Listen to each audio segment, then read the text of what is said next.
Here we have a Volkswagen. Our check engine light is on, and we're going to find out why that is on and what sensor is causing it and what you need to do to fix it. So you'd want to use a scanner that can read check engine codes. Ideally, you want to use a scanner that can read manufacturer codes. This scanner right here can read manufacturer codes from all makes and models, including Volkswagen. So what you'll do is you'll turn the scanner on, and you go to System Selection.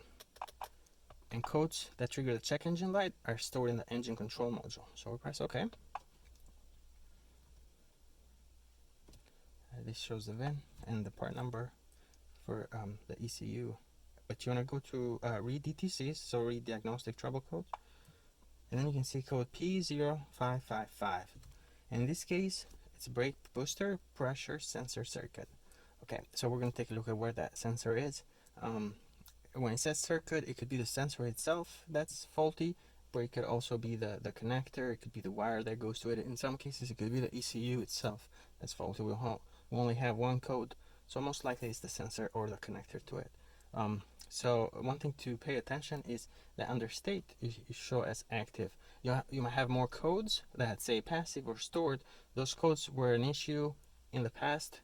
The car is not seeing those as problems anymore. So those codes are not the reason why your check engine light is on. It's the codes that show as active that needs to be addressed before you can clear that check engine light. So let's take a look at where this sensor is. So here in the engine bay, you can see the engine right here. This is the brake fluid reservoir, and the sensor that is triggering the check engine light is this sensor right here. Alright, so you can see here, this connector is loose, and that's what's causing it.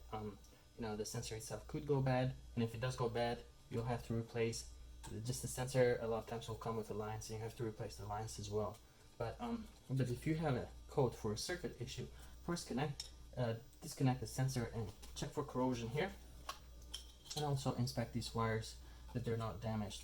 You want to reconnect it and press it until you hear that click. Once it's clicked, it means that it's pushed in all the way. So now what we're going to do is we're going to go back in and see if that changed that code from active to passive. Now before you read the codes, you want to start the car 2-3 times for a couple of minutes so that the ECU updates, keeps checking that sensor and updates the code from active. It should change to passive. So let's go take a look. So we went back to ECU and read codes, and then brake booster pressure circuit, you can see passive. So it changed from active to passive just because of that connection issue. And then what you want to do now is, at this point, because this code is passive, you could technically let the engine reset the check engine light on its own. That usually takes 2-3 days. For most people, a few driving cycles will allow that check engine light to turn off. But since we have the scanner, we can come back here and go to clear fault codes, press yes. Do you want to clear the codes? Yes. And you can see the check engine light turned off over there.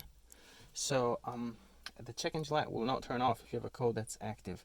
It might turn off for a moment, but as soon as you restart the car, depending on the code, it will come back right away. Some codes, it could take a few driving cycles for the engine to realize, yeah, there's still an issue.